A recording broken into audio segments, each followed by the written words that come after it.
Financial world is very complex and the criminals are always searching for the loopholes for money laundering and to do related crimes utilizing the vulnerable financial systems. FATF, therefore, established 40 recommendations to combat such crimes, and Recommendation 1 and 2 are the foundations of all other recommendations. Today, we're diving deep into a topic that's absolutely critical for anyone in finance, compliance, or even just interested in how the global financial system fights crime. Yes, we're talking about the Financial Action Task Force, or FATF, and specifically, we're breaking down the very first two recommendations. These are the cornerstones of the entire anti-money laundering and counter-terrorist financing framework.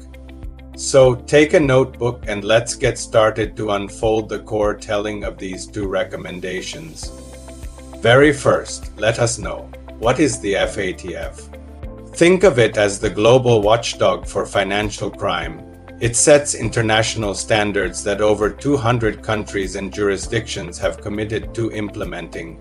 These standards are known as the FATF Recommendations.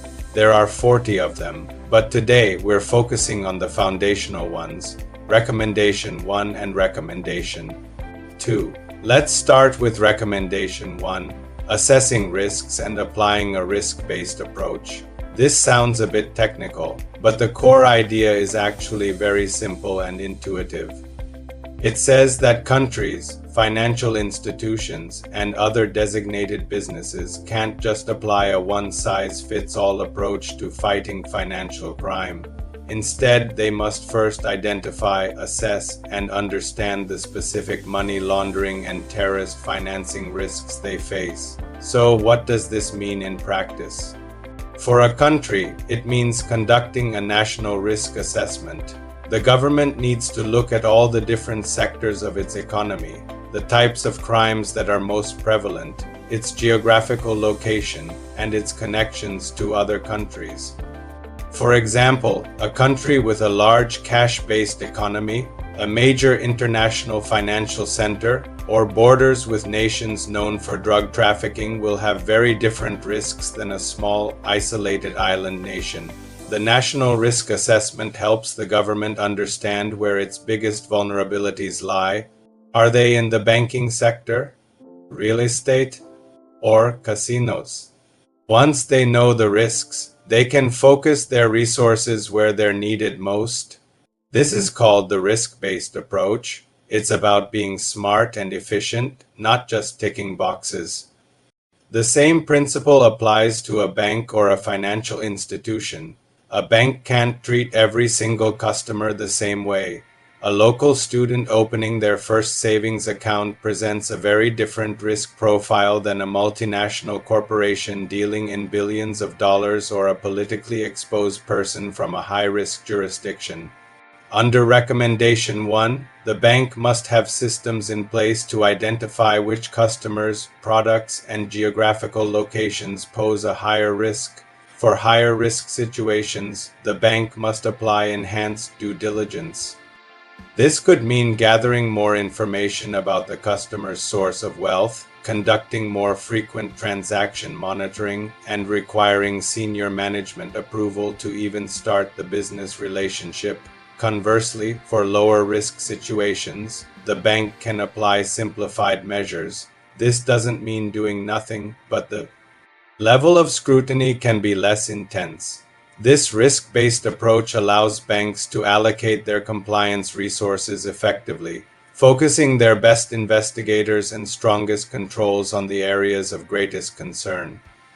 It's about being strategic, not just busy. Let's think of an example. Imagine a bank in a major city. They identify that cross-border wire transfers to a specific country known for corruption are a high-risk activity. So they implement a special rule in their monitoring system. Any transfer over, say, $10,000 to that country automatically gets flagged for review by a senior compliance officer. That's a targeted risk-based control. It's much more effective than just randomly reviewing 100 transactions a day. So to sum up Recommendation 1, it's all about knowing your enemy. You must first understand the specific money laundering and terrorist financing risks you face, and then you must tailor your defenses to combat those specific risks. It's the foundation for an intelligent and effective compliance program. Now let's move on to Recommendation 2. National Cooperation and Coordination. This one might seem obvious, but its importance cannot be overstated. Fighting complex financial crime is not a job for one single agency. It's a team sport. Recommendation 2 requires countries to have strong mechanisms for cooperation and coordination among all relevant authorities. Who are these authorities? We're talking about a wide range of players. First, you have the policymakers, like the Ministry of Finance or the central bank, who set the national strategy. Then you have the law enforcement agencies, the police, investigators, and prosecutors who go after the criminals. You also have the Financial Intelligence Unit, or FIU. The FIU is a crucial central agency that receives, analyzes, and disseminates suspicious transaction reports filed by banks and other businesses. Think of the FIU as the National Nerve Center for Financial Intelligence. But it doesn't stop there. You also need cooperation from supervisors and regulators who oversee different sectors, like banking, securities, and insurance. And let's not forget tax authorities, customs officials, and national security agencies. All of these bodies hold different pieces of the puzzle. Without effective cooperation, the full picture of a criminal network can never be seen. Recommendation 2 says that countries must ensure these different agencies can work together seamlessly. This involves both policy-level coordination and operational-level collaboration. At the policy level, there should be a national strategy, perhaps led by a high-level interagency committee, to ensure everyone is working towards the same goals and that there are no gaps or overlaps in their efforts. At the operational level, it's about sharing information and conducting joint investigations. For example, if a bank's FIU identifies a series of suspicious transactions linked to a shell company, they need to be able to quickly and securely share that intelligence with the police.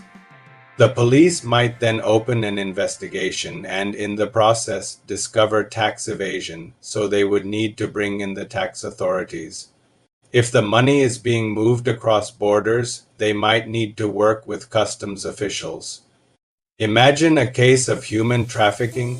The criminals might be using a network of bank accounts to launder their profits. The bank reports this to the FIU. The FIU analyzes the data and sees a larger network. They share this with the police. The police investigation uncovers the criminals, rescues the victims, and works with prosecutors to bring a case to court. At the same time, the bank regulator can take action against any banks that failed in their duties. This entire successful outcome is only possible because of the seamless cooperation mandated by Recommendation 2. This coordination also needs to extend to the private sector. There should be clear channels for authorities to provide feedback and guidance to banks and other businesses about current risks and typologies. This helps the private sector fine-tune their own risk assessments and controls, creating a virtuous cycle of improvement. So, while Recommendation 1 is about each individual entity understanding its own risk, Recommendation 2 is about bringing all those individual efforts together into a powerful, coordinated national system.